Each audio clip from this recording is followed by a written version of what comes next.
from Washington, D.C. The president prepares for two special guests at Mar-a-Lago. Welcome to the Friday edition as Volodymyr Zelenskiy and Benjamin Netanyahu both make tracks to the Winter White House to talk plans for the new year. We're going to get the latest in just a moment from Bloomberg's Erik Martin. And we'll be joined by former Congresswoman Jane Harman as well as the administration strikes targets in Nigeria on Christmas. We're just learning more about them. We'll be tracking a massive storm heading for New York that could play with your holiday travel plans. And we'll look ahead to the congressional agenda in the new year when we spend some time with Bloomberg's Mike Dorning. We start, though, with a quick look at the markets, which have given up most of their early gains today. We saw a nice pop at the open, but the S&P 500 is now down 5 points. The Nasdaq is down about 10 points. The Dow Industrial Average losing 90 points. Fractional losses for all three indexes, of course, after we saw record high levels going into Christmas. So not a big shock to see a little bit of a pullback here, despite the seasonality and the talk of a melt up here in the Santa Claus rally. Nice gains for NVIDIA, though, coming back to life a little bit today, up over 1%, more than $2 on news of the Grok licensing deal. And we're kind of mixed up in the retail space as we pick through receipts from holiday shopping. Target is actually moving higher, something we don't see a lot, up $2 right now. Walmart is up just a fraction. TJX is down a fraction. It's going to be a day like that with holiday light trading, but we do have a full session plan with the bell set for 4 p.m. Our top story today: they're coming to Mar-a-Lago.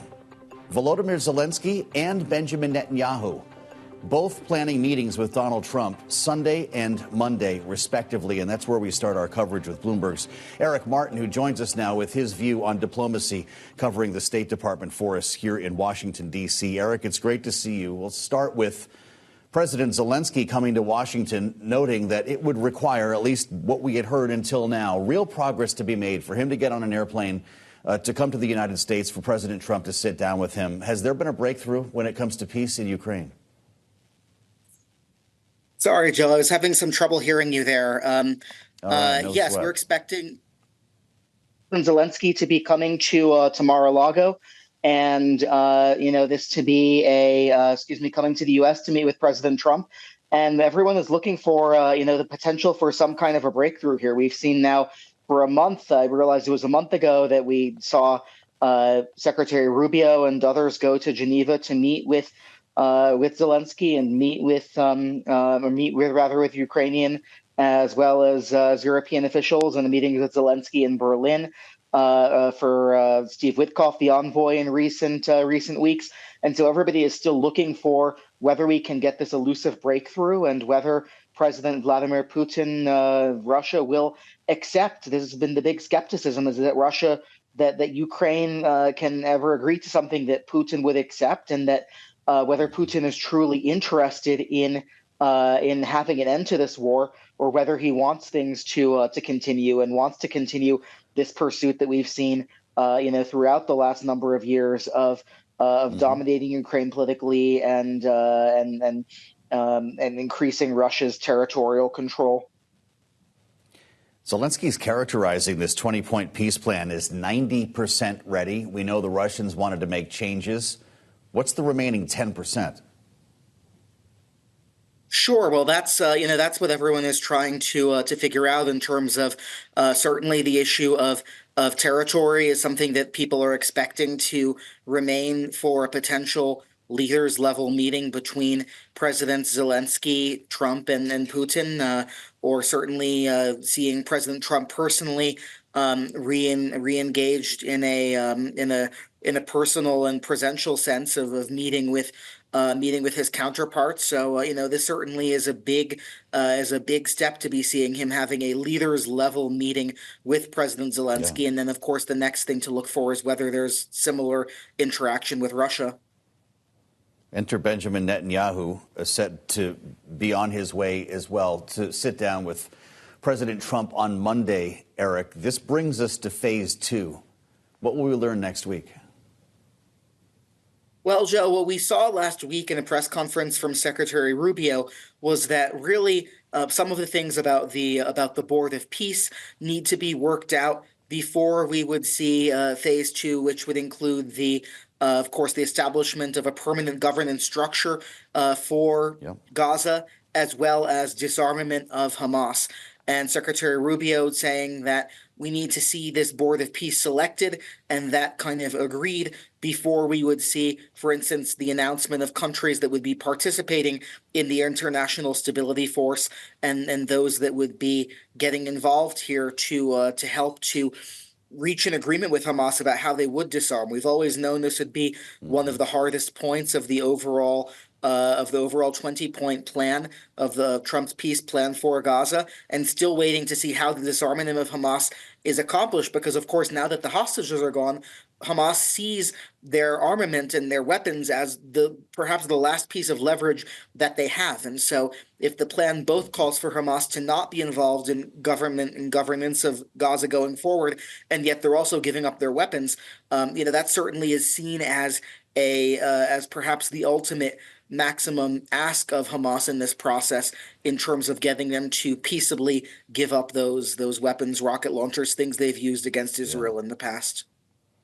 Erik, thank you so much. Bloomberg's Erik Martin with the best backdrop on TV today. We appreciate it. I want to add the voice of Jane Harman, the former Democratic Congresswoman, who, of course, was ranking member on the Intelligence Committee. Jane, Merry Christmas. It's great to have you. Glad you could join us today. I want to just step back to this looming meeting with President Zelenskiy. Are we going to see a breakthrough this week, or is Lucy about to pull out the football again? Put me down as a pessimist, Joe, and a super pessimist about the meetings with Israel. I'm a pessimist because I don't see that Putin will be satisfied with this deal. I give Zelensky enormous credit for working on it and for, it seems to me, so far as I can tell, ridding his top levels of government of corruption. I mean, that was a big blow to him. And I give the Ukrainian people even more credit for putting up with 4 years of war. They are Ukraine's strongest weapon, the Ukrainian heart. But what does Putin get out of this? Maybe, something like North Korea, South Korea with some kind of a policed border. He doesn't get much new territory. He certainly doesn't get an open door to take over Europe, which is something he might be after. And I don't see it. Mitch McConnell said that Putin has been playing Trump since January. I agree with Mitch McConnell. But the other point here is that Europe has now promised some additional aid.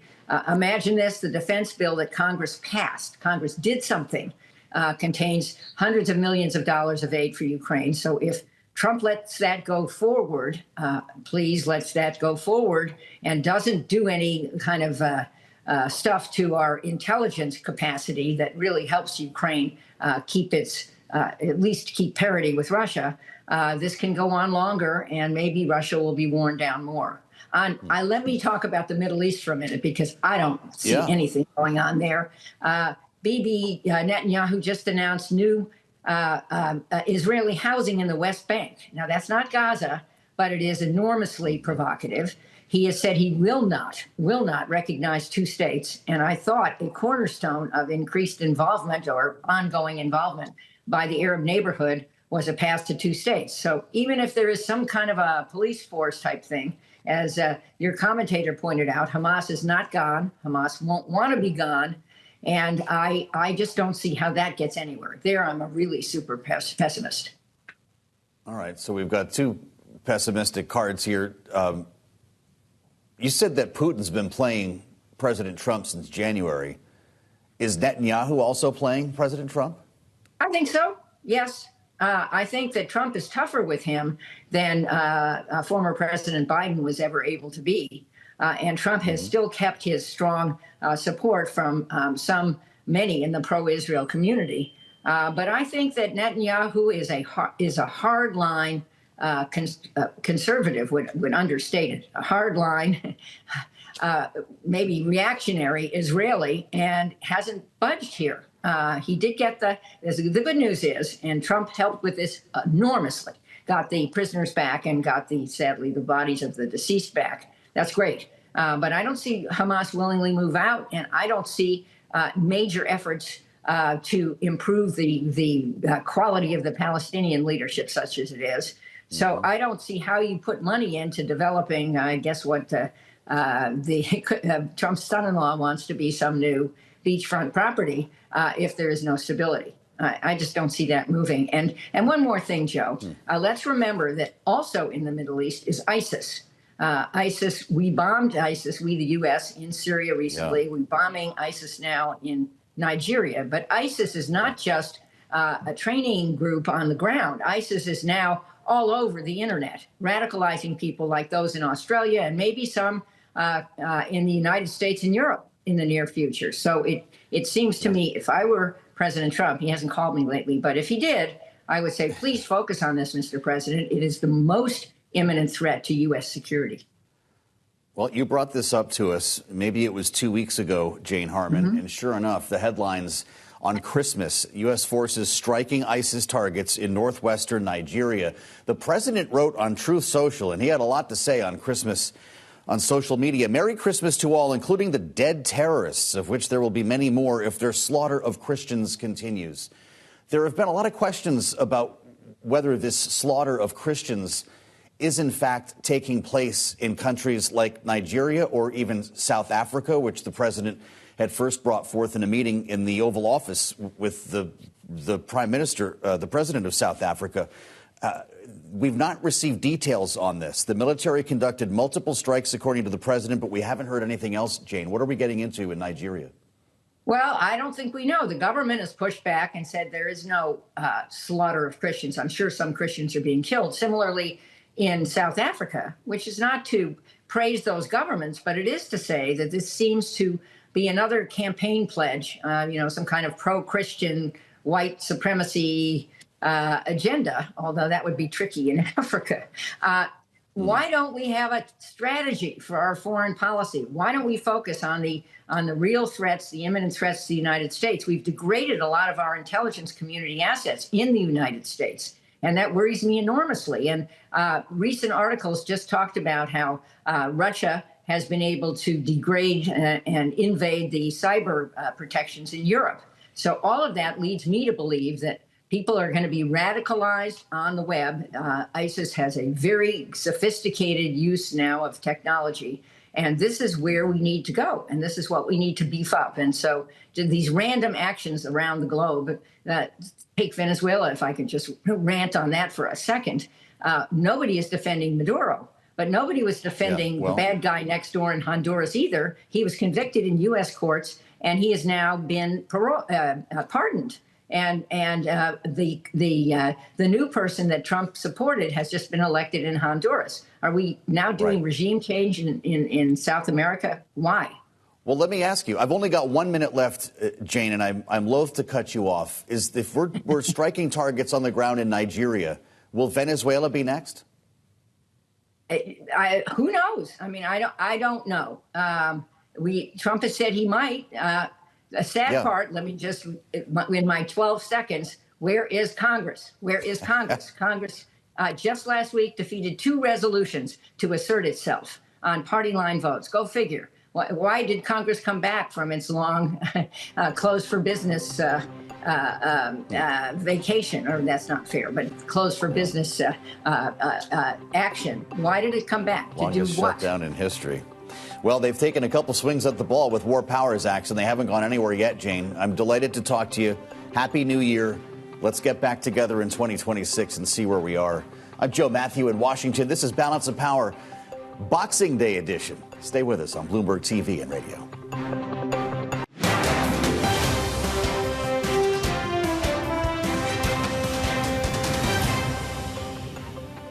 It's Balance of Power on Bloomberg TV and radio, Boxing Day edition, as we dig through receipts from the shopping mall and the websites, of course. And it does seem like we are, in fact, spending even more time at the shopping mall or in the store. Bricks and mortar doing pretty well, according to some of the numbers that we saw from Visa and MasterCard coming into the holiday. Visa had total U.S. retail spending up 4.2%, beginning of November to Christmas period, a little bit below the forecasts, but found physical outlets remain dominant, accounting for more than 73% of transactions compared to 27% online. Maybe it's all the procrastinators like me who are out there on Christmas Eve running through aisles to see what was left on shelves.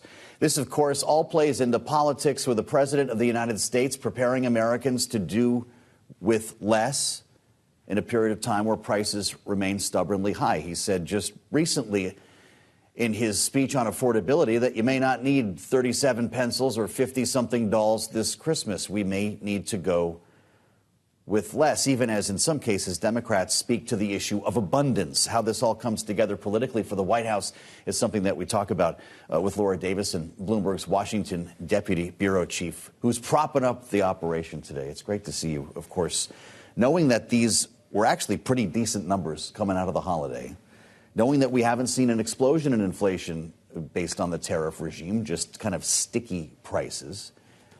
How do we think about the economy going into the new year and what the president predicts will be a boom? Well, this is certainly what, Trump is out there talking about, saying, look, there was all this doom and gloom that inflation would be running wild because of the tariffs, and that hasn't, at least in the data yet, really come to pass. But what we're hearing from importers, what we're hearing from companies is, one, because of all the uncertainty with the tariffs. They were on, they were off, maybe they'll be off again. We'll hear what the Supreme Court says. In addition to just that these things take time to kind of work their way through the system, that retailers were really hesitant to raise prices. But after, we get some sort of clarity about whether these tariffs are here to stay, retailers are suddenly going to have to start incorporating that into their supply chain, into their pricing mechanisms. And that could mean these are hitting right as people are starting to vote in the primaries and the general election next year for the midterms. What are we thinking about this? Early January, the Supreme Court? Do we know? I mean, I know you're talking to our legal team on a regular basis, and they could frankly pop up at any moment. But is that the best bet right now? That we're a couple of weeks out from maybe the most important decision of this second term. Couple of weeks, if not, days. Stuff probably isn't going to come over this holiday week into New Year's next year, but really beyond that, it's anyone's guess. And this is, the administration is also watching closely because they've said, look, if the Supreme Court does strike these down, we're going to pop back up with some other legal framework, legal mechanism for imposing these. But it's going to be really chaotic there for a couple weeks, if not months, as the administration works this out, and it becomes, again, sort of a legal whack-a-mole game. Right, and then a question of refunds and all the rest that might follow. Laura, thank you so much, which sets us up perfectly for a conversation with the boss at Macy's. Tony Spring, the CEO, sat down with Romaine Bostick in advance of the holiday to talk about a lot of the trends, including store closures, the omni-channel shopping experience, and the company's own efforts to improve itself in a difficult environment. Let's listen.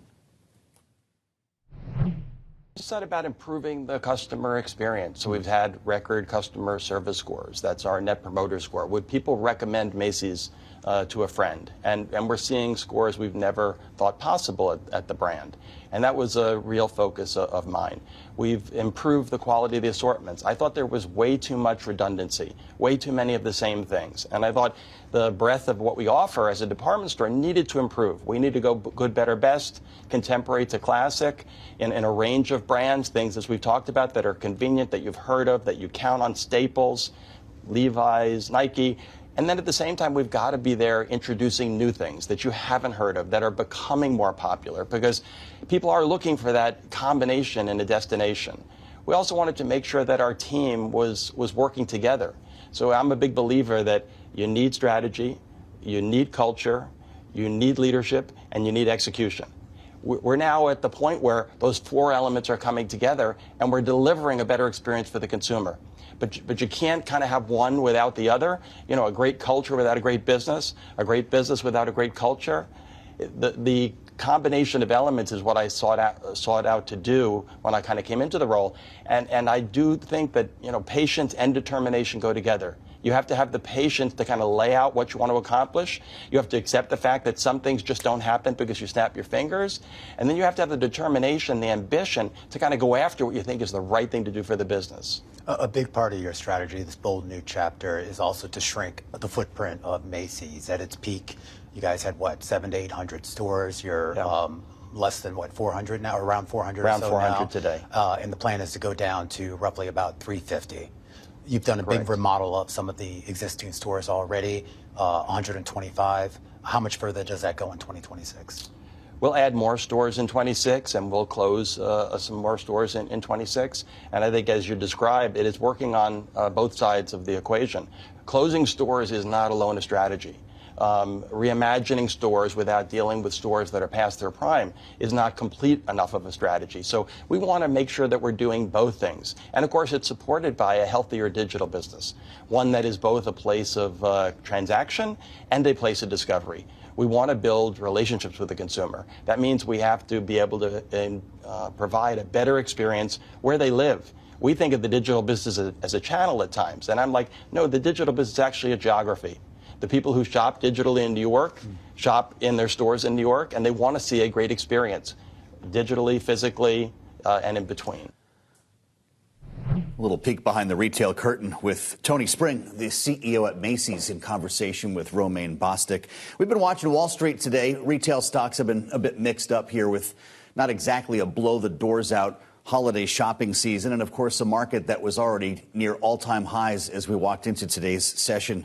We check in on the Friday trade, the Boxing Day market, with Vonnie Quinn, Bloomberg Markets reporter, who's with us in New York. Vonnie, what are you looking at? Well, Joe, as you can imagine, trading awfully muted today. I mean, it's surprising that we're even looking at 50% of the 30-day average for trading, but very quiet. And you could have very idiosyncratic moves tied to certain stocks if there is some news. But as you said, we're not seeing too much moves. If you look at the S&P 500, we're down about 0.1%.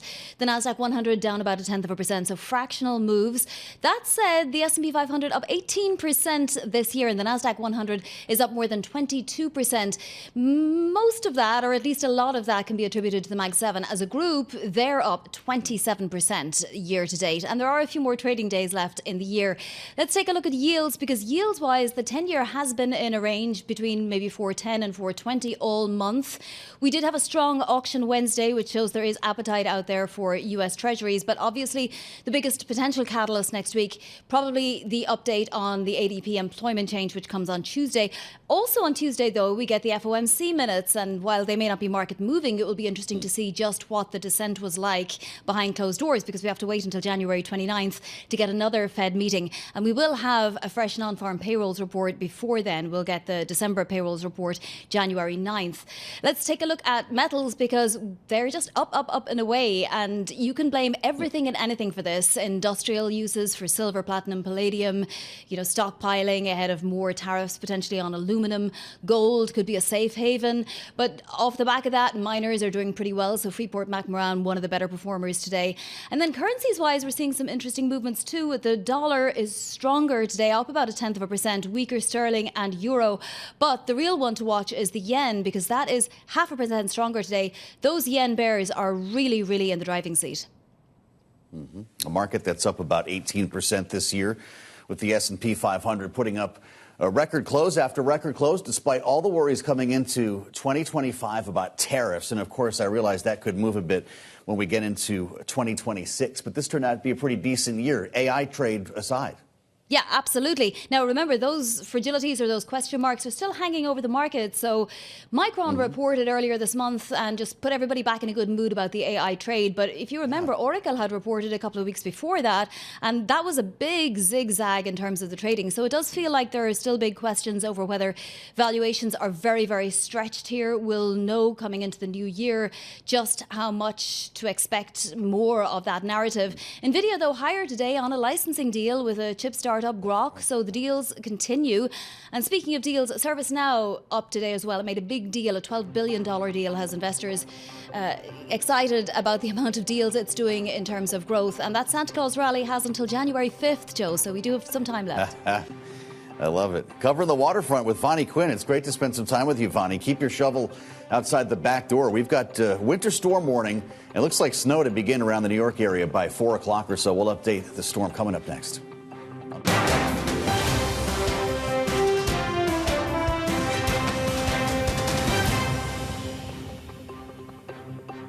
It's Balance of Power on Bloomberg TV and radio. Thanks for joining us as we keep a live view on Capitol Hill now, an empty building for the most part. But there is a big to-do list there waiting for lawmakers when they return next month. Of course, having left the matter of Obamacare subsidies unresolved, not to mention funding the government at least beyond the end of January. This is something that we're watching closely. Two parallel items here: funding the government, and also, by the way, dealing with the Epstein files, because the health care subsidies may not be solved as we work our way through the balance of the year. There will be a vote that was brought by a discharge petition, but outside of that, it's unclear that there will be a path forward. Something that we want to spend some time with Bloomberg's Mike Dorning talking about from our Capital Influence team. Mike, it's great to have you. I hope you had a great holiday. Great to be here. As we get back to things in the new year, there are a lot of questions about whether we will be heading for another government shutdown. Before we get that far, though, we do have the matter of Obamacare subsidies to be addressed, as well as the Epstein files. Chuck Schumer is talking about putting up legislation here that would force the disclosure of more files here. And Tom Massey and Ro Khanna in the House want to hold the Attorney General in inherent contempt. Will either of these efforts go anywhere? Well, I think it'll depend on what the talking about Obamacare, what the Trump administration does on the Epstein files. You'll hear this banging on the administration on the Epstein files, but they're still in the process of releasing them. Yes, they've missed the deadline. Yes, that does break the law.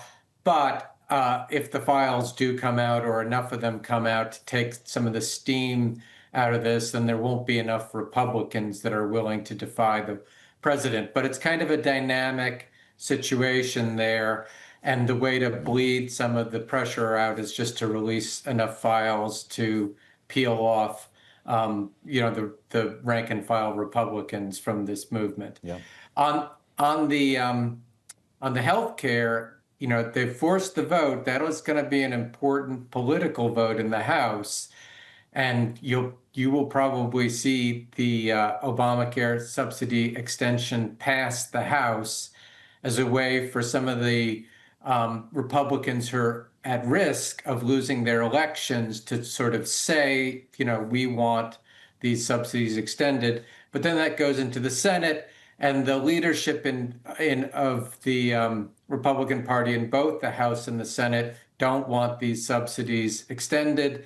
So they'll work against it unless President Trump weighs in. He could obviously tip the balance if they're feeling enough pressure to extend these subsidies. How closely are we connecting Obamacare subsidies and a potential government shutdown, or should we not be thinking about it like that? Nobody wants to relive this whole experience after the longest shutdown in history. And Chuck Schumer has indicated that he's looking to work with John Thune. Mike, there is the risk of sleepwalking into a shutdown. How should we be thinking about this? You've absolutely got it. The party leadership on the Democratic side does not want another shutdown, or if possible, if they have to have one, as short as possible. They made their point in the last shutdown, which broke a record, and they weren't able to get the Republicans to cave on the Obamacare subsidies there. There is a dynamic within the Democratic Party, though, that there are a lot of Democrats on the younger side, on the more progressive side, that don't feel like the leadership has pressed this point hard enough and would like to see them pressing other points harder. So even though the leadership is trying to stay out of another shutdown, you're right, there is a risk that we could sleepwalk into it as the Republicans kind of refuse to go along with Obamacare subsidy extensions and things like that. Well, this could be a fun year, I'll tell you. You think about what could be produced as opposed to high, but yeah, okay, that's good to hear until it is, right? Well, you think about what could be produced as opposed to what could be avoided here. Mike, will we get new crypto market framework legislation? Is there anything new that lawmakers can craft in 2026? The crypto market legislation is definitely something that's quite likely. You've got you've got Democrats and Republicans who are committee leadership that are joined on that. So you've got a fair number of Democrats that are interested in doing something on that in the Senate. You've got a lot of money in the crypto industry. They have, I think, over $250 million already in their campaign war chest to influence the upcoming congressional elections. So there's a lot of reasons to do this, and it's more likely than not that they will succeed in some way. That said, there is some opposition, both from the banking industry, they want concessions, and also from more progressive, sort of consumer-oriented Democrats that want more protections for consumers and investors. Got it. Mike, thank you. It's great to have you with us. We're going to have a lot to chew on in the new year with Mike Dorning from our Capital Influence team here in Washington. He's got his eyes on Capitol Hill for us every day. We've got our eyes on the weather as well right now, not here in D.C. We're actually going to dodge the bullet. But if you're in New York, New Jersey, or Connecticut, it's coming. A couple hours from now, as a matter of fact, with a winter storm warning in effect and snow that's supposed to begin right around 4 p.m. Eastern. It looks so calm right now on Bloomberg TV as we check out the Manhattan skyline. Josh Saul has this covered for us from the weather department here at Bloomberg and is with us now. Josh, it's good to see you. What kind of travel interruption should we be ready for? I'm seeing reports of 8 inches coming. Is that what you expect? Could be up to 9 inches, which will be as much as we've seen in this area since 2022, when Central Park got 9 inches. When Central Park got about 7.5 inches. What makes it especially dangerous this year? Obviously, one of the busiest travel periods of the entire year. It's going to stay real cold overnight, which means that all that snow and ice is not going to melt. It's going to be there on the roads, making travel more difficult for drivers. And another issue that came up in our reporting is that everyone is flights have been so bad. A lot of people more people than before have chosen to drive this year for their holiday plans. AAA says about 110 Americans on the road around this period. So the roads are crowded, a lot of people driving instead of flying. So this intense amount of snow and ice potentially making post-Christmas travel really dangerous. Man, yeah, 9 inches in New York. I mean, you're actually, that's a shovelable snow, as they say. Are the airports ready? Yeah, get out the sleds if you have kids. The airports are ready, but already a lot of cancellations. We've got about 1,400 cancellations across the U.S. A good chunk of those are in New York City's big 3 airports, and we're seeing cancellations, of course, even before the bad weather starts. You have to think about travel and flights that are starting long ways away, 19 hours from Singapore. Those flights are canceled so that they're not landing or arriving in New York City in the middle of a snowstorm that would make navigation difficult. Yeah, wow. Well, I guess we'll have the weekend to clean up, but a lot of folks, of course, with holiday travel are going to be dealing with some potential interruptions here. Josh, thank you. It's great to have you with us here on Balance of Power. Josh Saul at World Headquarters in New York. We'll try to get back to Josh in our second hour as we count down to the first flakes falling. It does remind us the season that we're in here and, of course, the importance of travel when it comes to the economy. We knew that there would be a lot of folks out and about this year, and with the benefit of lower oil and gas prices, potentially a bit of a stimulant for the economy. And it's where we turn with our political panel. Joining us right now, Bloomberg Politics contributor Rick Davis, fresh off the holiday, Republican strategist and partner at Stonecourt Capital. Doug Farrar is with us as well, former director, the Office of Public Affairs, Democratic strategist with us here, having come from the FTC. It's great to see you both. Rick, the economy is hard to ignore coming off a holiday like we're just seeing now. I'm picking through some of the numbers. It looks like retail sales were up anywhere from high 3 to low 4%. And prices were pretty well stubborn, consistent through the holiday shopping season. What kind of a look is this going to be as we enter the new year and the administration predicting a boom in the economy in 2026? Yeah, some of the data is really head snapping. I mean, when you look at consumer sentiment, even this month, you haven't seen much worse consumer sentiment in a decade. It's sometimes all-time lows in the last couple of months and consistently borne in.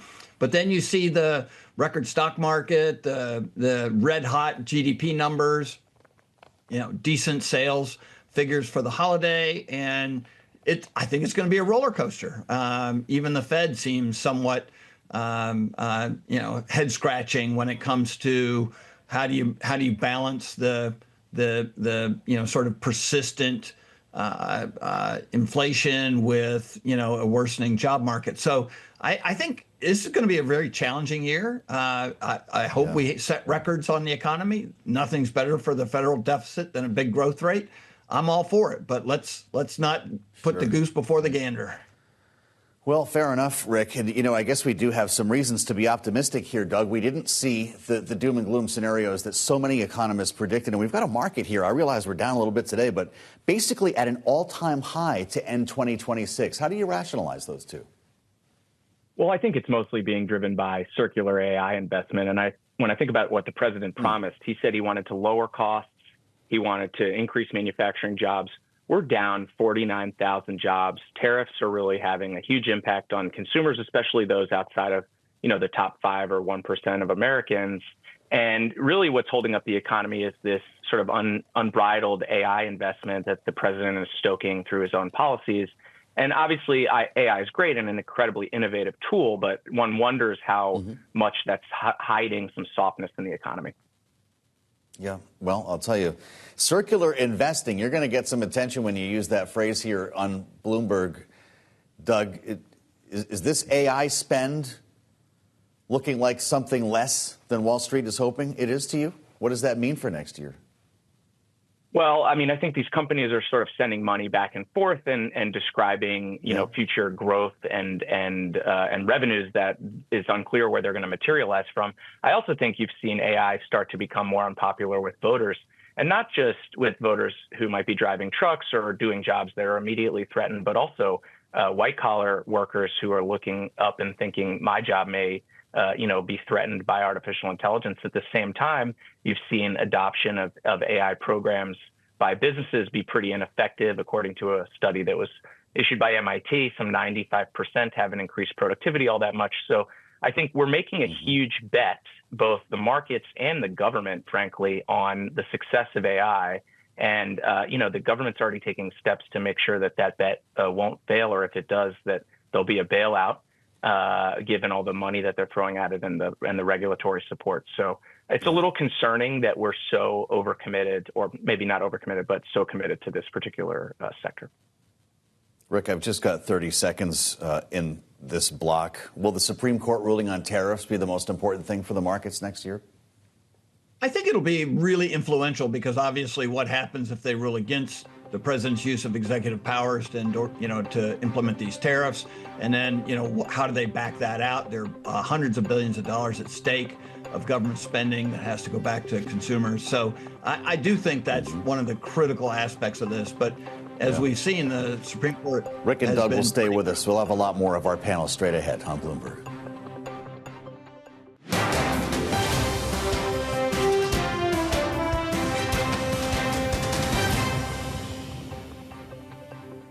Watching Wall Street here on Balance of Power in what is the final trading session of the weekend. We've only got a handful more to get our way through the year here. We had a nice pop in the early going, but we've managed to give up most of our gains here with the broad market turning south. The S&P 500 and the NASDAQ down fractionally each, down about 7 points. Vonnie Quinn is watching the markets for us here from World Headquarters in New York. Vonnie, I guess we shouldn't read too much into this on such a light volume trading day, knowing that the markets went into Christmas at all-time highs. Literally 1 and 2 trades have disappeared, Joe. We're at about 50% of trading volume for the last 30 days. That's actually even more than you might have expected on a day like today, particularly with a holiday on a Thursday. That said, we're trading close to records, and nobody is that disappointed, I think, because there were so many question marks over whether there was a bubble in AI, whether the circular financing would pose a problem, whether these SPVs that some of these companies are using to hold debt off balance sheets, whether that would become a problem. All those worries have been set aside. So the S&P 500, it might be down 0.1% right now, but we are trading at close to records, and we're up 18% on the year on that index. As for the NASDAQ 100, we're up more than 22% on that index, even if today it is flat. Plenty happening under the surface as well. Let's look at yields, because those are potentially a mover next year as well. Right now, we're range bound between 410 and 420 on the 10-year. We are waiting on fresh non-farm payrolls data, though. That comes January 9th. That's going to be the next big catalyst, although we do get an ADP employment change report next Tuesday. And we also get the Fed minutes next Tuesday, which will be interesting just in terms of personality, consensus, how consensus can be drawn, how many dissents and how strong the dissents were. We'll get more details into all of that. And of course, early in the new year, we'll get a name for the new Fed chair nominee, and that may have an impact on this market as well. But let's take a look at metals, because that that's a fascinating story. Here we have gold, silver and platinum all at records. I mean, they've just been going up all year long. Silver has been going up almost twice as much as gold. It's up 150% year to date. Gold, for its part, up 70%. Now, you could credit escalating geopolitical tensions, but we have oil lower today. Surprise, surprise, down 1.9% on the potential for perhaps some kind of Ukraine détente. So back to those metals, you can basically credit everything from central bank buying for gold to industrial uses and stockpiling ahead of tariffs for some of the other metals, and just general speculation as well, according to a lot of traders. And then if we take a look at the dollar, we have seen dollar weakness. Today we're slightly stronger. Some sterling weakness giving up some of that strength we've seen over the last few days, euro as well, but particularly the yen. It's another 0.5% weaker today. We've had 2 rounds of verbal intervention on the yen, don't forget. So the Bank of Japan is going to be watching that very, very closely. The Bank of Japan having turned hawkish and just really might be in trouble into the new year if bears continue to keep hold over the yen. Pretty amazing. You talk about the metals here, to see the gold and Bitcoin charts put over each other here. You've got gold up another 1.5% today. We're above $4,500 an ounce. And when you think what we saw with Bitcoin going into the president arriving at the White House, it's down about 530 right now, trading just above $87,000 for a token. It's just role reversal with these two, isn't it? Exactly. And in fact, Bitcoin down on the year unusually, although we are at higher levels than we were before, as you say, the president went into office. I think for Bitcoin, some of the catalysts might come next year with maybe, more legislation around the Genius Act. Will stable coins get more regulated and so on? But also the fact that Bitcoin had been trading as a risk asset, but now it's sort of dropped off as a risk asset, whereas gold had always been trading as a safe haven. It is really quite amazing how the two have diverged, having really moved together for so long, as you say. Isn't that the truth, Vonnie? Thank you so much. We'll get back with Vonnie Quinn a little bit later on here on Balance of Power as we watch Wall Street on a quiet day here, the day after Christmas and only a few sessions left next week. So the numbers that Vonnie was talking about are going to likely be pretty close to where we end the year, with a NASDAQ up about 22%, and S&P 500 up about 18%. Little movement today as we watch here. We want to bring the panel back in following a pretty wild 24-hour period for Donald Trump on social media. He was very busy there at Mar-a-Lago with a number of posts. In fact, too many that I could even count. I mean, it was dozens. Rick Davis and Doug Farrar are back with us. Doug, I don't know if you managed to read some of these, but they included several Christmas messages. And coming from Donald Trump, I guess they might not be that much of a surprise, but just sometimes you need to just kind of reset your clock here and remind yourself that this is the President of the United States. In this case, Merry Christmas to all, including the many sleazebags who loved Jeffrey Epstein. This is a long post. Gave him bundles of money, went to his island, attended his parties, and thought he was the greatest guy on earth, only to drop him like a dog when things got too hot, falsely claiming they had nothing to do with him, didn't know him, said he was a disgusting person, and then blame, of course, President Donald J. Trump, who actually was the only one who did drop Epstein. Doug, I read all the way to the bottom here, and it says, enjoy what may be your last Merry Christmas, President Donald J. Trump. What does that mean? Granted, the spirit of this message is sarcastic, but to predict your last Merry Christmas is pretty heavy coming from the commander-in-chief, isn't it? Is he talking to Democrats? You know, I hesitate to want to get in the head of the president. I did, unfortunately, read a lot of his Truth Social posts over this Christmas period. You know, I thought we were saying Merry Christmas again. That was sort of one of his campaign promises. Now it's our last Merry Christmas. I don't know who he's threatening with those messages. But what I will say, zooming out, is, you know, every accusation is a confession. And across the millions of documents that are going to be released by the Department of Justice and already have been, clearly the president had a very, very close personal relationship with Jeffrey Epstein that included sort of friendly poems that they traded back and forth and other sort of inside jokes. And so I'll be interested to see what we find out from these document releases. But certainly the president may be trying to soften the ground for some bad news that may come out of that demonstrates his relationship with Jeffrey Epstein in ways that are both politically kind of questionable and also morally ambiguous. So I'll be watching to see. There's another Christmas message. This one came earlier in the day. Merry Christmas to all, including the radical left scum that is doing everything possible to destroy our country, but are failing badly. He says we no longer have open borders, men and women's sports, transgender for everyone, or weak law enforcement. What we do have is a record stock market and 401ks.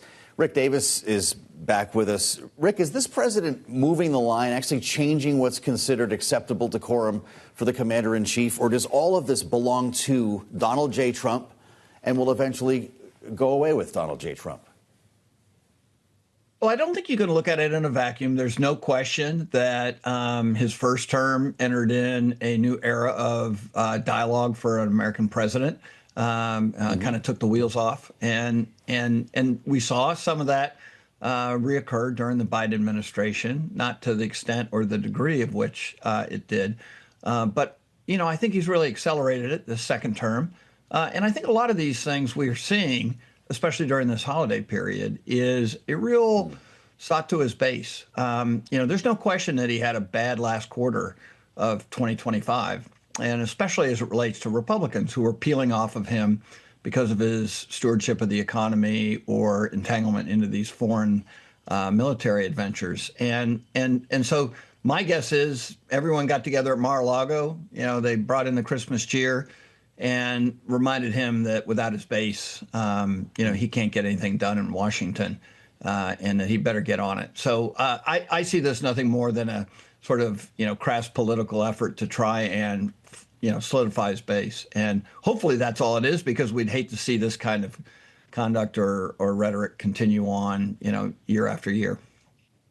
Yeah, pretty amazing. It was more than 100 posts on Truth Social, Doug, in the early hours of Christmas, targeting former presidents Joe Biden and Barack Obama, Marjorie Taylor Greene, Ilhan Omar, Senator Mark Kelly, Somalis in Minnesota, Michigan's Secretary of State, Democrats in California, and rhinos by name Tom Massey. We've only got a minute left. Doug, we talk about what might come after Donald Trump, and in fact, it seems to be J.D. Vance based on some of the endorsements that we've heard about recently. Does MAGA continue with this kind of language in another politician, or does this belong to Donald Trump? What President Trump's always been effective at doing is rhetorically keeping MAGA on sides. And you can see that excellent point that Rick made, that they are really leaning into throwing red meat to the base. But it's sort of like that old expression, who are you going to believe, me or your lying eyes, right? I mean, on foreign policy, we've bombed this year Iran, Iraq, Nigeria, Somalia, Syria, Yemen, the Caribbean, and the Pacific, right? Lethal strikes. And he wants a peace prize. Yeah. On prices, he says he wants to lower prices on day one, but prices are through the roof. So I think what we're seeing is a rhetorical attempt to keep him on side, and I don't think that Vance will be able to do that. Doug Farrar and Rick Davis will be back in our second hour here on Balance of Power. Hope you are too. Stay with us on Bloomberg TV and radio.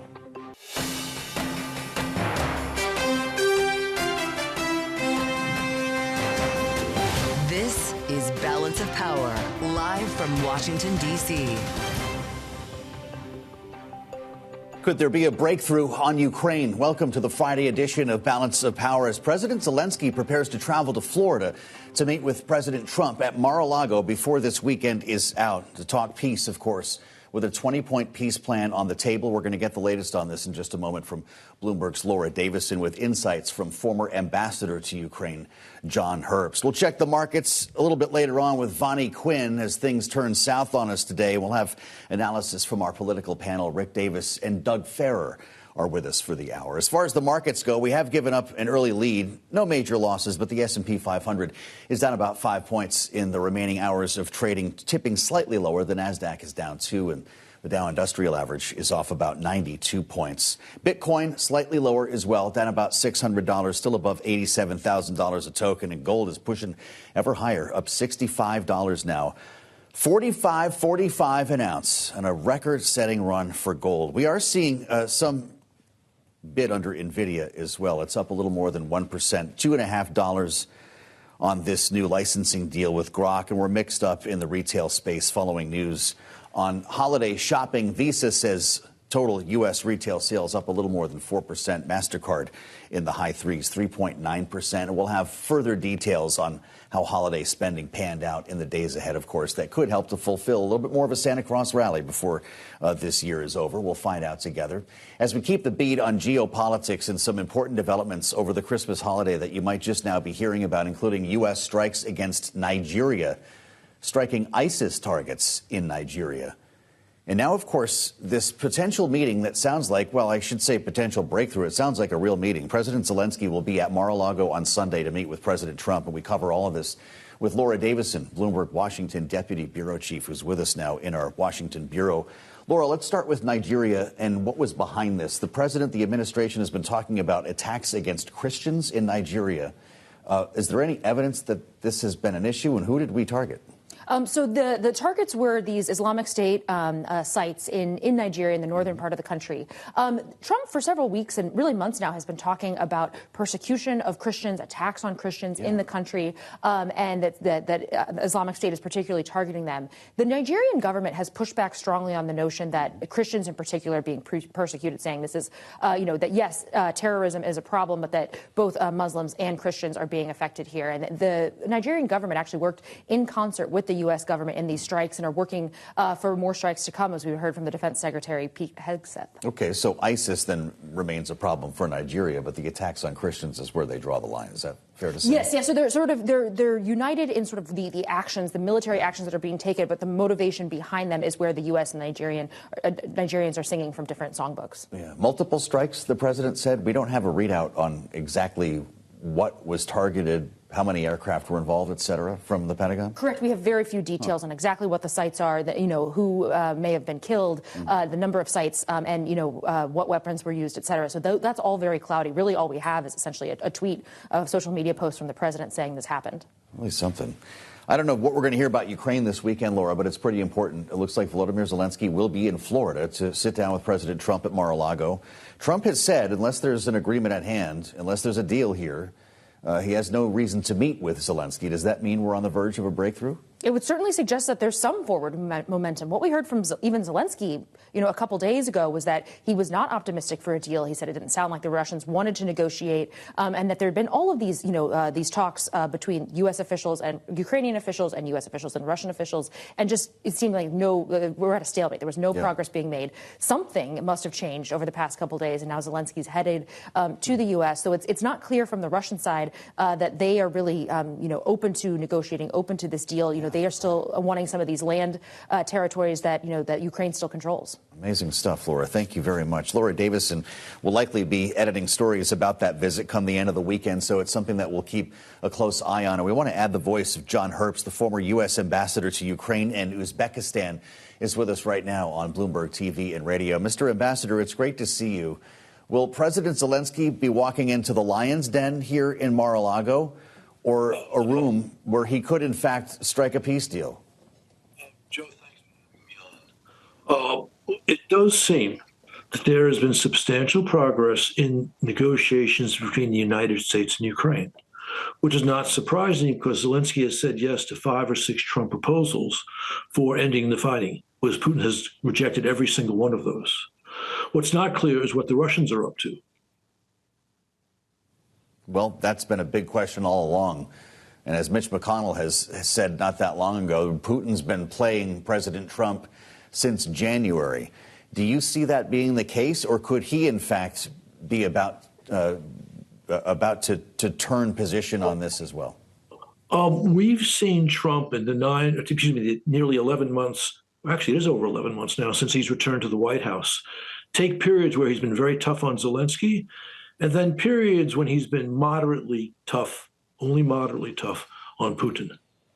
And since he put the sanctions on Rosneft and Lukoil, which was sometime in middle of October, he began to put pressure on Zelensky, and that's continued. But Zelensky, while conceding some things, has also stood tough on others. And what seems to have happened in the last few days is Zelensky's agreement to perhaps hand over, not to the Russians, but to demilitarized economic zone areas in western Donbass which are strategically valuable, which the Russian army has been unable to take. But he's insisted, and this is new, and the U.S. seems to have agreed, that Russia must pull back equally from the areas that it controls in Donbass. And what Zelensky has insisted on, it seems that the U.S. has agreed, that there has to be serious military forces. So we're not talking about peacekeepers from the global south in that area to prevent future Russian aggression. And what Trump seems to have conceded on, too, which Zelensky has long sought, are clear guarantees, security guarantees from the United States ratified by the Senate. And now, according to what's in the media, which we can't be certain is accurate, but if it is accurate, it's interesting, the U.S. side has seemed to agree. So we've seen some serious movement by both Ukraine and the United States in the past week or so. Again, what we have not seen is any indication of Moscow's willingness to compromise. What you mentioned what could happen in the Donbass, and I realize that could take on a couple of different forms. Is a demilitarized zone off the table at this point? Well, it seems that the demilitarized zone is very much on the table. But the Russians had insisted, and still have not changed its position. Ukraine gives to them territory the Russian army has been unable to take, and the Russians do give nothing back in return in Donbass. What Zelensky has insisted, and apparently the United States has agreed, is if Ukrainian forces are moving back in western Donbass, the Russian forces have to move back at least a comparable amount, and as to keep that as a demilitarized territory. So that's a serious concession. And again, if the U.S. has agreed there have to be troops, serious troops, in that area, in that demilitarized zone, international troops, to prevent further Russian aggression, that would seem to be another element of compromise from Team Trump. All right, so you sit down at Mar-a-Lago and talk peace. Does that mean that Vladimir Putin also needs to sit down with President Trump? Will they get back to this idea of meeting in Hungary? Well, I don't know where they'll meet, but I assume if Zelensky and Trump are satisfied after their meeting, then there'll be some form of reach out to the Kremlin. Now, according to the media, Kirill Dmitriev, who's the Putin envoy, was in Florida this past week. And so he apparently has reported back on roughly the terms that have been reached between the U.S. and Ukraine. And the Russian reaction has been interesting. They haven't rejected it. They've praised Trump's efforts to achieve peace. They said they're willing to continue to negotiate. But things Putin said as recently as a week ago would not allow the sorts of ideas that Zelensky and Trump seem to be agreeing on to be accepted by the Kremlin. But again, we'll see. Putin has been meticulous about trying to avoid annoying Trump, albeit without conceding one little bit. At some point, he may not be able to do the two things together. To what extent is President Zelensky trying to head off the constant communication between Steve Witkoff and Moscow, whether he's talking to Putin or his lieutenants? Is that why he needs to get to Florida right now? Well, I think that the plan that was given to Zelensky by the Secretary of the Army Driscoll in the middle of November was far too favorable to the aggressor, to Putin, and reflecting, I think, Kremlin influence on parts of the Trump team. But that was corrected, within a few days when Rubio met with the Ukrainians in Geneva. Rubio and Witkoff met with the Ukrainians in Geneva. And since then, we've seen a back and forth of ideas. And we've seen Ukraine being willing to compromise, but not to make fatal mistakes, like simply giving Ukraine highly strategic land in western Donbass without security guarantees, without any requirements from the Kremlin to actually make peace. And again, the deal that has been emerging, again, we only have some of the details, we don't have enough, suggests that the United States has taken account of this. And this reflects, again, Ukraine's ability, Zelensky's ability to advocate for their positions and Team Trump's willingness to listen to them. And that's a good thing. Really fascinating. What does China make of all of this? What is President Xi watching in Ukraine? Well, Xi is watching intently American policy in this war. He doesn't want Russia to lose. And by lose, I mean Russia not being able to take effective political control of Ukraine, which is why Xi has provided significant support to Putin, albeit trying to avoid American red lines, like by sending weapon systems to Russia. But he wants us, he wants to see America allow Putin to win in Ukraine, because that would be a sign of great weakness, which she would, you might say, interpret as meaning he has a free hand to go after Taiwan. We are spending some time with former ambassador to Ukraine and Uzbekistan, John Herbst, ahead of this meeting at Mar-a-Lago on Sunday between President Zelenskiy and Donald Trump. You know, Trump said he would end this war on his first day, Ambassador. Is there a chance he ends it in his first year? No. The only way this will end is if Putin understands the United States is determined, that Trump is determined to achieve his stated goal of a durable peace. Not a peace which enables Putin to come back from war of Ukraine in 6 months or 12 months or 36 months. But the only way to do that is to make it extremely painful for Putin to continue. Because for Putin to have effective political control of Ukraine, he has to take a great deal more of Ukrainian territory, including Kyiv and Dnipro and Odessa, which means a lot more fighting. The only way that Putin understands he cannot achieve those objectives is if Trump puts serious pressure on him in three forms. One, greater sanctions, more of what Trump did in October, meaning the sanctions on Lukoil and Rosneft, two major Russian oil firms. Two, major weapons supplies to Ukraine. Under Trump's view, it doesn't have to be paid for by the American taxpayer, but the Ukrainians and the Europeans will pay for it. Three, the United States should work with our European allies at making sure the $300 billion, roughly, of frozen Russian state assets in the international financial system go to Ukraine. One of the bad proposals that was presented to Zelenskiy in the middle of November, reflecting undue Russian influence, was that Ukraine would get $100 billion of those assets, and the U.S. and Russia would get the majority of those assets. That was not a good look. That suggested to Putin that the Trump team was not going to be tough. With the potential of much more fighting ahead, former Ambassador John Herbst, we thank you for the insights, and I hope you had a great holiday. Happy New Year. Thanks for joining us on Bloomberg. I'm Joe Matthew in Washington. We'll assemble our panel a bit later on this hour. Much more to follow on Bloomberg TV and radio.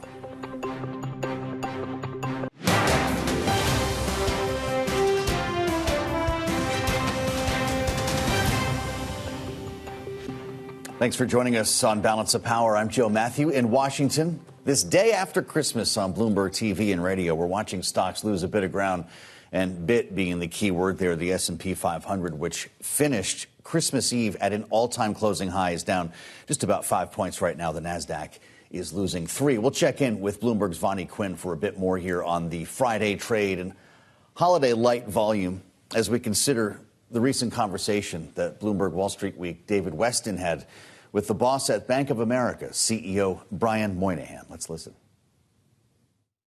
The AI investment's been building during the year and is probably a bigger contributor next year and the years beyond. And so if you look at the data center build out, which is one of the ways it evidences itself, that's a big deal. If you look at client spending, like us spending on AI, that's higher than it was last year. But frankly, overall spending levels are shifting towards that, not necessarily growing at a mid-single digit rate type of number. So I think that's why the reason we feel constructive for next year. We think AI spending continues. We think there's benefits to the American taxpayer from tax rebates, lower taxes due to the tax bill going through and being effective for next year.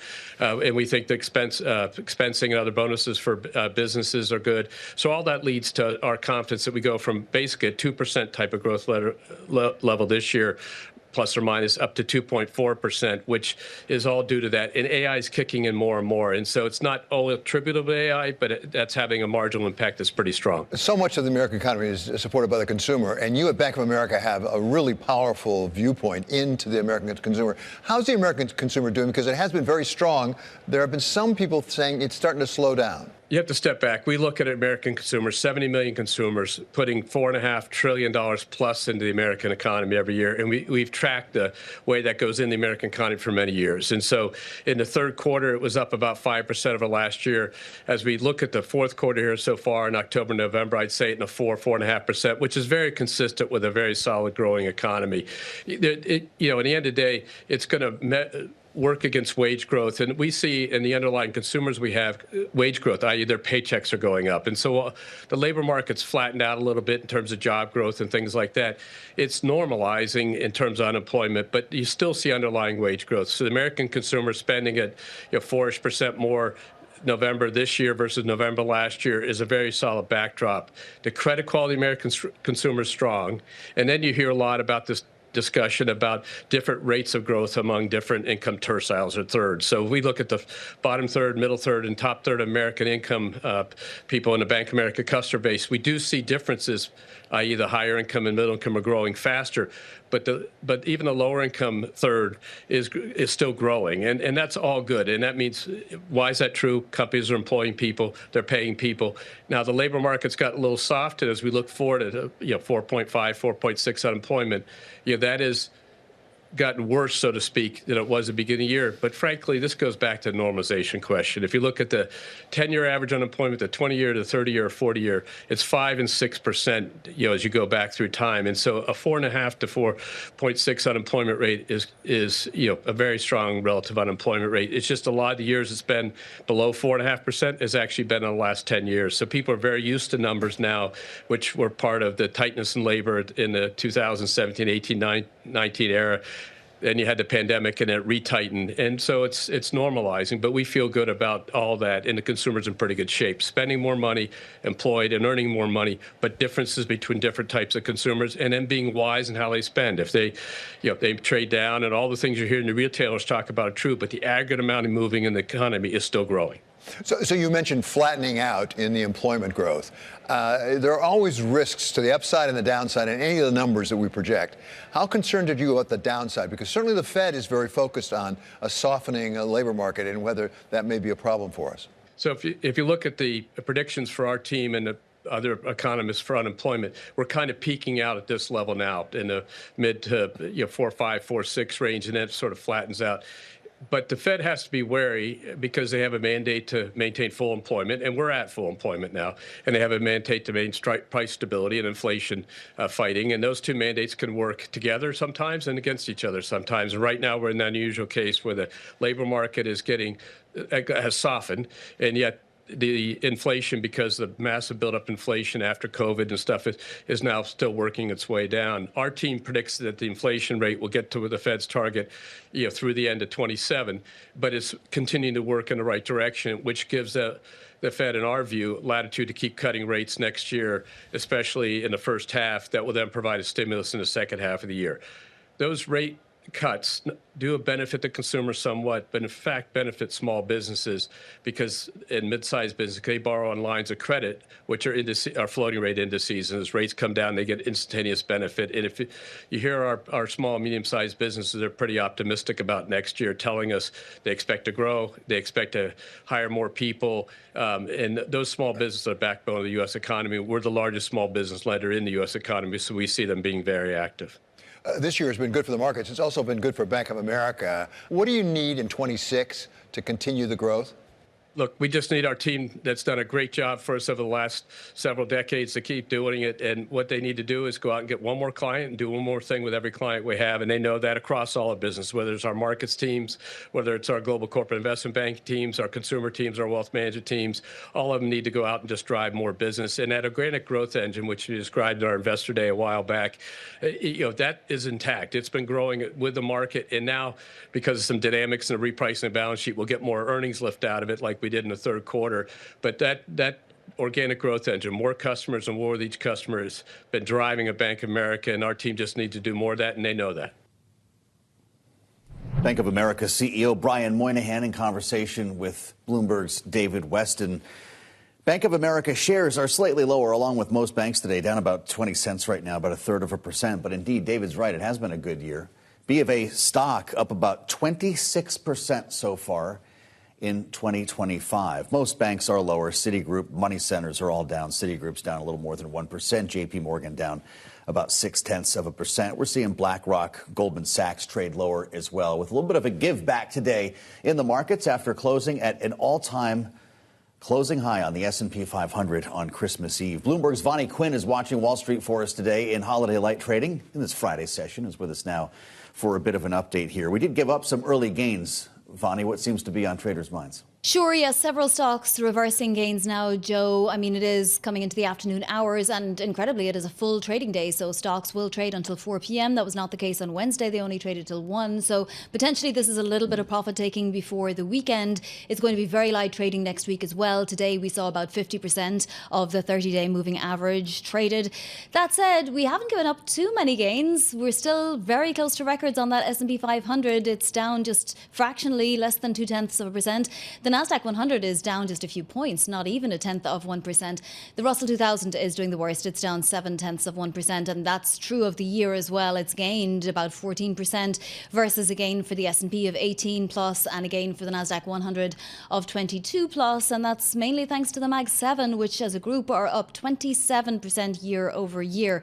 Let's take a look at yields, because potentially that's the story for next year as the Fed potentially goes on pause. Now, 2 cuts are priced in for next year, but there's just an 18% chance priced in for January of a cut in January. So traders very definitely think that the Fed is on pause. We'll get more jobs data January 9th. We'll get the Fed meeting minutes next week from the last Fed meeting. And we'll, of course, get a new nominee name in January as well if the president does follow through on his promise to tell us early in the new year. So as you can see, the 10-year has been range bound between 410 and 420. It looks to be staying that way for now. Metals have been rallying substantially. Let's get to some movers, because we did see some movers today, including Nvidia, which did a deal with Grok, which is attempting to compete with Nvidia in developing an AI chip. So Nvidia is higher on that. Target reversing gains that had been higher. It's now lower. The FT reporting an activist stake. Tom's Capital is taking a stake in Target, and we have to mention Warner Brothers Discovery, because if another story is going to bleed into next year, it is certainly this one. The battle between David Ellison and, of course, Netflix continues, and David Zaslav may even get more money for his shareholders on this one. Wow, Vonnie, thank you so much. And a rare move higher for Target. Interesting. All in the wake of the Christmas shopping period. Vonnie Quinn, thank you so much. I'm Joe Matthew in Washington, where we're going to dodge the snowstorm, but that will not be the same for New York City, with snow set to begin falling just a couple of hours from now. We'll check the forecast coming up on what could be a dicey holiday travel weekend. All ahead on Bloomberg.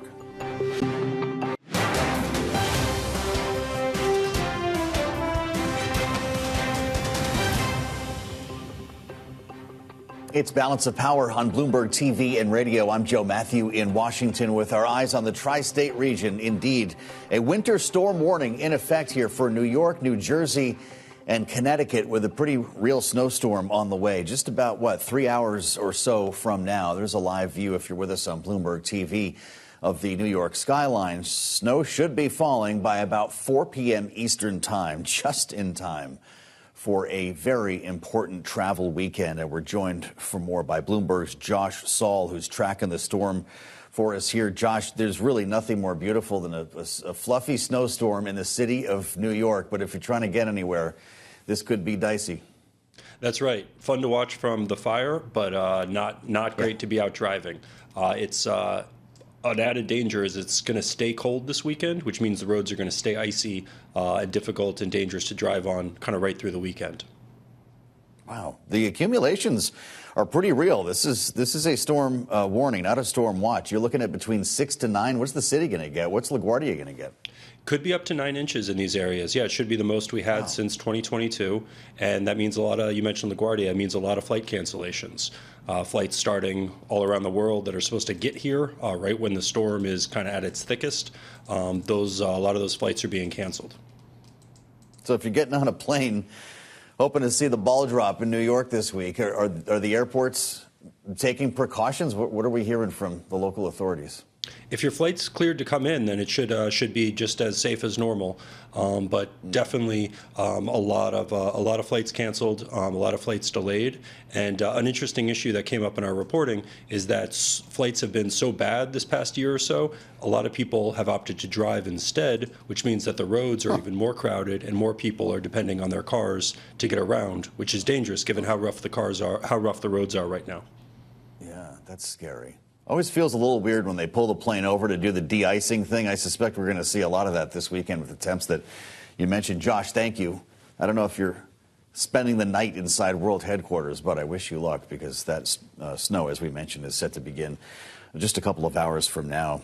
As we look back on the year and look ahead to the new year, we wanted to spend some time with Erik Larson, Bloomberg's legal reporter, who we have spent so much time with talking about the Supreme Court over the past year. And we're still waiting for the big one, of course, the Supreme Court's ruling on President Trump's tariff regime. And Erik is with us now from World Headquarters in New York. It's great to see you. Erik, we understand this could be days or weeks away, right? This is an imminent ruling. Yeah, that's correct. I think some people were even expecting we might get it before, get the decision before the holidays. But no, we are expecting it in the next weeks, potentially very soon. No word on exactly when that will be, though, of course. Yes. So obviously when it does, first of all, it'll be seismic in the political world. But also when it comes to markets, this could come down a couple of different ways, right, Erik? There are big questions about whether there will be refunds that are mandated as part of this ruling, whether a one-off or something that could take years to repay. How could this take shape? Yeah, you're right. That's going to be the big question. If, in fact, the tariffs are ruled illegal, I think that all of these companies that have been paying these billions of dollars in tariffs so far are going to demand them back. Some of them have already gone to court to set the stage for that, should it happen. And folks who have been watching this closely will recall that when there were the oral arguments at the Supreme Court not so long ago, they signaled that this conservative-leaning court could be leaning toward overturning the tariffs. Of course, they didn't say outright what they were thinking, but this is just based on the questions from the judges. So I think people are preparing for that eventuality. Of course, President Trump has also signaled there are other options to try to get other types of tariffs in there through other legal maneuvers, which also could end up being challenged in court. But folks are definitely preparing for the eventuality that they are overturned and they'll demand this money back.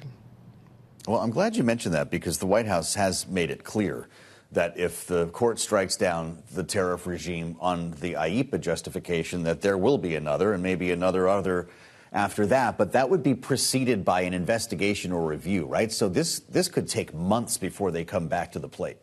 Exactly. These other ways to put tariffs in place involve, as you said, investigations. And some of them have limits to how long they can last and how high they can be. So that's it's not quite as easy as using IEEPA the way Trump has done.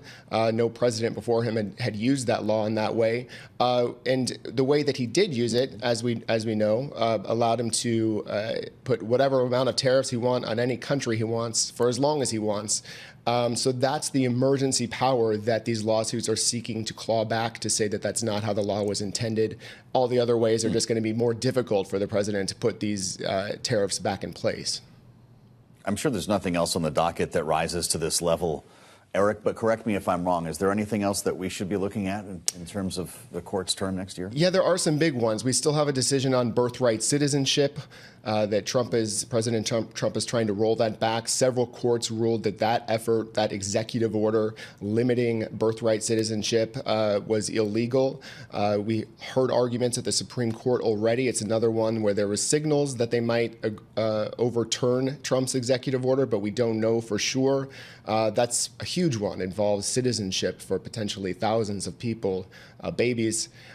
We also have some big decisions on state laws banning transgender athletes at schools, campaign finance, and also voting rights, and whether or not efforts to make minority districts, voting districts, are illegal. So there are some other big ones out there. Yeah, it's going to be a huge year, with questions as well about the legality over the administration's approach to Venezuela. Erik, I don't want to conflate different beats here, because it does seem that if there will be any justification or challenge, this would be in Congress, not in the courts. Is that right? That's my understanding. I certainly haven't heard of or seen any specific legal challenges around that yet, but it's also early days to see what happens there. God knows. And Erik Larson has learned. You never know what you're going to be reporting the next day. It's great to see you, Erik. Happy New Year. Thank you for your great coverage in 2025, as always. I'm Joe Matthew in Washington, where we were graced by the Kennedy Center honors just a couple of nights ago. Did you see that? The 23rd, they played it back on CBS. First time ever Donald Trump was the host. They called it the Kennedy Center honors, not the Trump Kennedy Center honors, knowing that the name is being changed by the administration. Here in town for the awards, along with some testimony on Capitol Hill about royalties for musicians on the radio, Kiss frontman Gene Simmons. We spent some time here in our studios at Bloomberg. Listen. Nothing's changed. Okay. The artists are not getting paid. That, I mean, especially our children and our children's children are going to be the next generation superstars after they climb their way to the top and fight for it. What do they have forward to look? What do they have, looking forward? They're going to get 0 pennies when their songs are played on AM and FM radio, and that's insane. Do you have the president's support on this? Did you talk to him about it? I spent some time with the president alone in the Oval Office, and we talked about family. And I've known the president, proud to say, before he became a politician. But what else we talked about is a private issue. Okay, so that wasn't about legislation, I guess. I didn't say that, but you're leading the witness, Your Honor. Oh, not to, well, I wouldn't think that would be private. Well, these are semantics, but I'm not anti-semantic. I hope that you're not, because we wouldn't be able to do this right now. It was a little clickbait there. What I talked, yes, I specifically said what I spoke with the president about is not for anybody else's consumption. Okay. Well, there is such a thing as privacy. I completely understand. I only ask you because so many lawmakers come on the air and say, if we get a directive from the president, we can make this work. What did you hear in the committee from members? Did you get a sense that there are votes on this? I've heard a lot of support. Yeah. I met privately with Senator Marsha Blackman and Mr. Schiff. Both sides of the aisle seem, let's just say, as soon as Congress gets their act together, the president will sign this.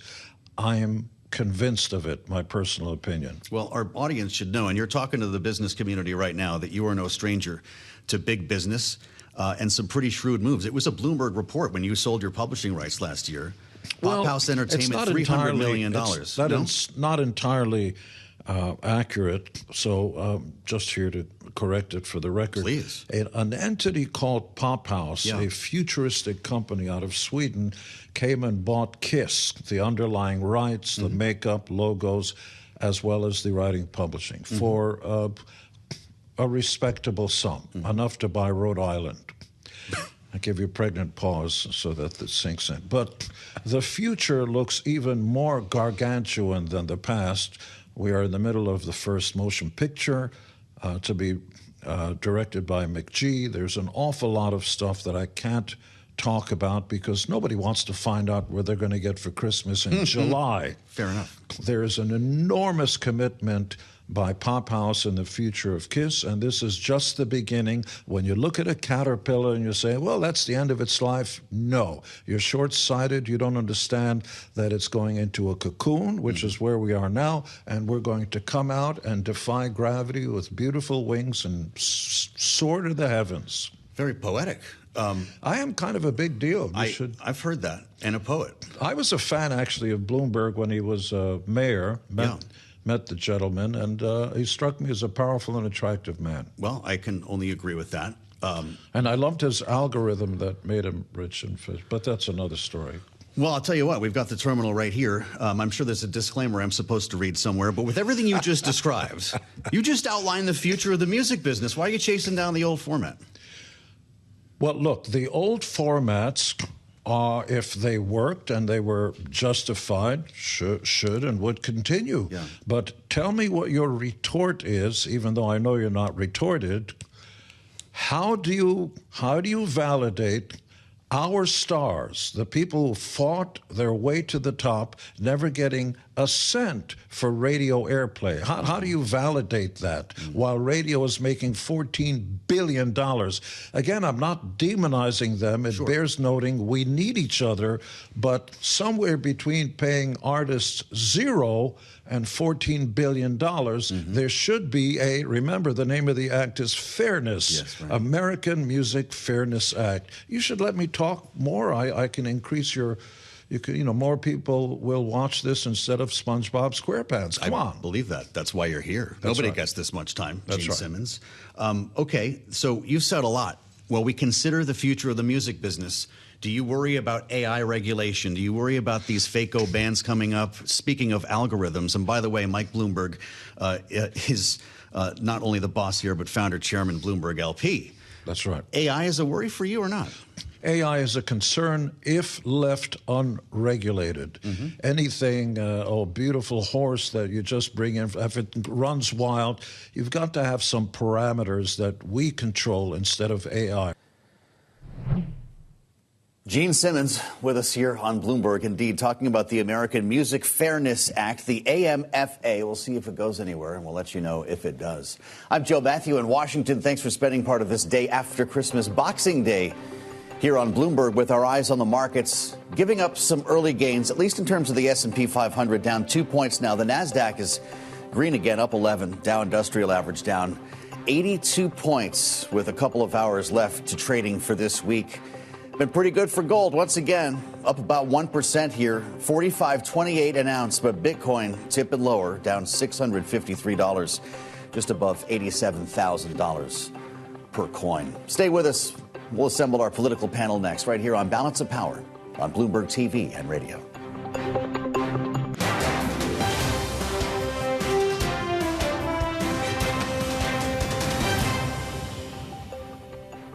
Thanks for being with us on Balance of Power here on Bloomberg TV and radio. I'm Joe Matthew in Washington, coming in for a landing here on Wall Street with about 2 hours, a little more than that, left to trading. In holiday light volume, the S&P 500 is down just about 5 points. When we come back to Washington in the new year, lawmakers come crawling back from the holidays in a bruising debate over health care premiums that ended this year on Capitol Hill. There are going to be big questions and some fast work required.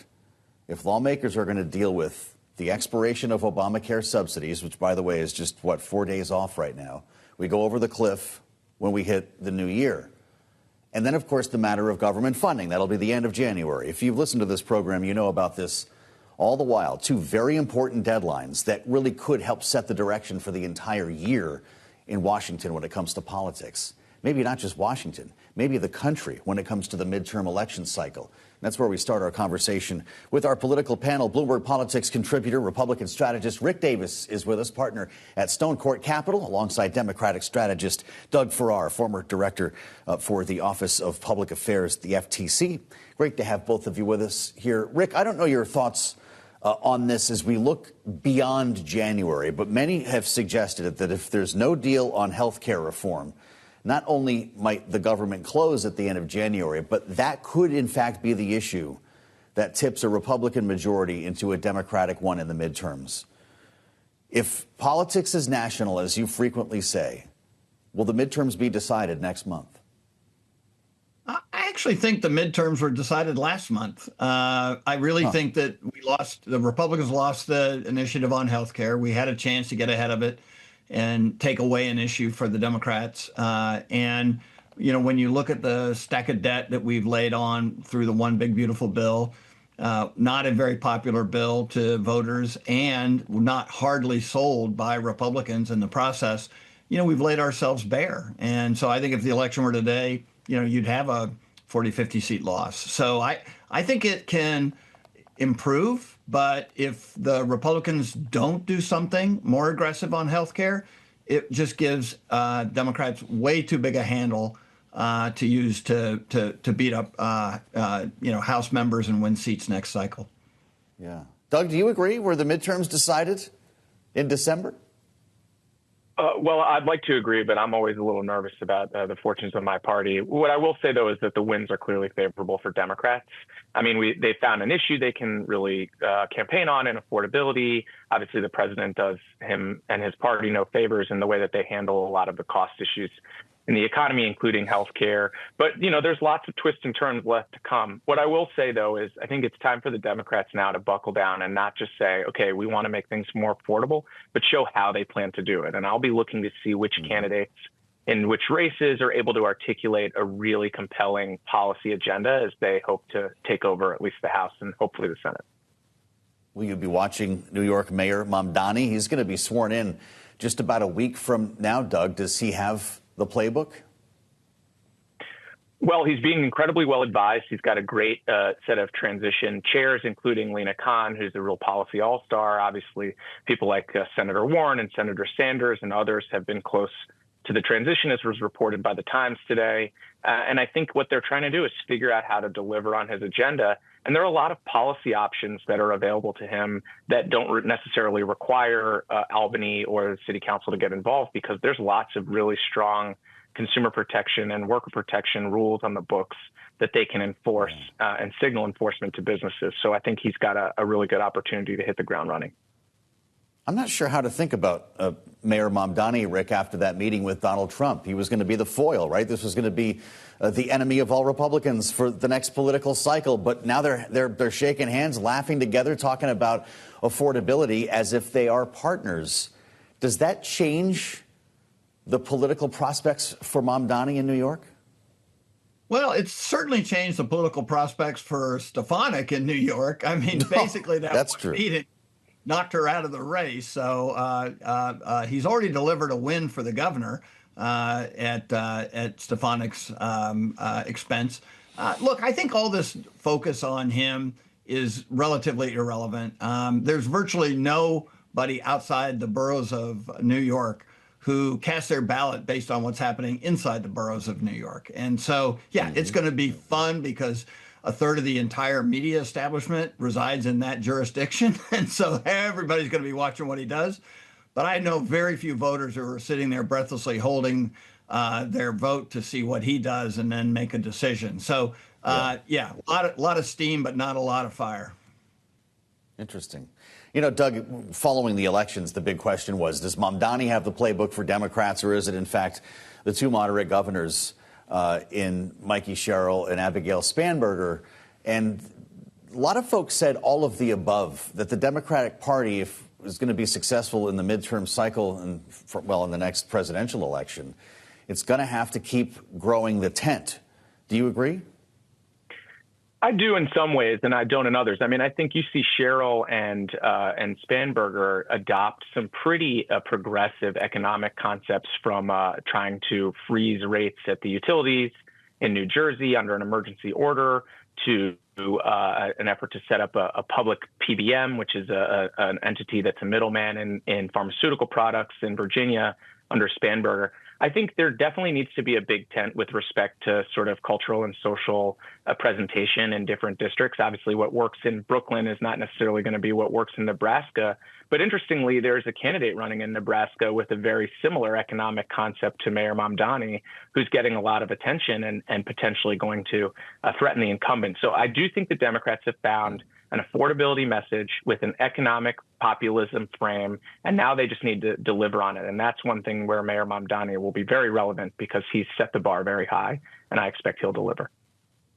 Rick, where's the money going? We're looking at some doozy Senate races, right? Whether it's North Carolina, whether it's Texas, the races in California. We could see some new records this cycle, no? Yeah, I spent a little bit of time in Texas last week, and Republicans are really looking at what could be an incredibly confusing and also super expensive primary that then leads into an equally expensive general election. North Carolina, as you mentioned, historically a place where a lot of money spent. No question it's going to be really important to Republicans there in order to sustain their majorities in the Senate. Anybody who thinks the Senate is an automatic Republican domination is wrong. They've got to think through what happens when the bottom falls out if Republican policies aren't widely accepted. And, you know, that's, I think, one of the missing elements. Democrats sort of, kicked off this idea of reassessing their party. They didn't want to make it public because I'm sure it would hurt. But the Republicans have to be equally concerned. Right now, we have some of the highest retirements in history going on in party in power. Why would anybody want to retire if you think you're going to win re-election? And so the reality is this could be a rocky one, but there's no question fundraising and spending records are going to be set in this cycle. Are Democrats ready for it, Doug? in the financial department? I'd like to think so. I mean, obviously, I was concerned to see the DNC not come out with their autopsy, and obviously there's still some ongoing infighting in the party. But at the end of the day, I think these folks want to beat Donald Trump. And while there may be some disagreements across issues like economics and other social and cultural issues, I think that the wins are favorable and that the donors will come off the sidelines. I also think you're going to see a lot of small dollar donation candidates do really well, because I think people are really unhappy with the way in which very large and wealthy oligarchs are working with this administration to drive up costs for people. I mean, people are very, very mad, and usually that generates a lot of attention and can generate a lot of small dollar donations supporting candidates who are more on the populist end of the party. Really, really interesting conversation. Doug, thank you so much. Of course, Rick Davis, they'll be back with much more as we make our way into the new year, and I appreciate your insights, as always, our great panel. Rick Davis, partner at Stonecourt Capital. Doug spent time at the FTC as director for the Office of Public Affairs, our Democratic strategist, and great to have you both with us on this day after Christmas. Watching Wall Street as we count down now with 2 hours to go. It doesn't look like we're going to have a big old Santa Claus rally to take home this weekend. In fact, the broad market turned lower a few hours ago. The S&P 500 down just 1 point. NASDAQ is hanging in, though. It's up 18 at the moment. The Dow Industrial Average down 72. We're looking at a VIX of just under 14 and the promise of more gains next week and holiday light volume. That's the seasonality behind all of this. And Vonnie, Quinn will have more on the markets as we get into our next hour. Thanks for spending part of your Boxing Day with us. I'm Joe Matthew in Washington. We'll see you next year on Bloomberg TV and radio.